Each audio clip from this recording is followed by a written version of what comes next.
بسم اللہ الرحمن الرحیم۔ حضرت سلمہ بن عمر بن اقوا رضی اللہ تعالیٰ عنہ روایت کرتے ہیں کہ ایک مرتبہ ایک شخص رسول پاک صلی اللہ تعالیٰ علیہ وسلم کی موجودگی میں کھانا کھا رہا تھا۔ ان رجلا اکل عند رسول اللہ صلی اللہ علیہ وسلم بشمالہ، اور کھانا کھاتے وقت وہ بایاں ہاتھ اپنا استعمال کر رہا تھا، بائیں ہاتھ سے کھانا کھا رہا تھا۔ حضور اکرم علیہ السلام نے دیکھا تو اللہ کے محبوب علیہ السلام نے فرمایا کہ کل بیمینک، دائیں ہاتھ سے کھاؤ۔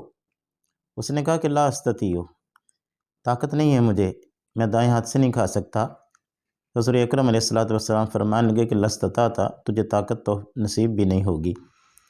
اور پھر حضرت سلمہ کہتے ہیں کہ ما منعہ الا الکبر، اس نے یہ جو کلمہ کہا تھا کہ دائیں ہاتھ سے مجھے طاقت نہیں ہے، اس نے تکبر کی بنیاد پہ کہا تھا۔ سلمہ بن اقوا کہتے ہیں کہ فما رفعہ الی فیہ، اس دن کے بعد سے پھر کبھی وہ اپنا دایاں ہاتھ اپنے منہ تک نہیں لے جا سکا۔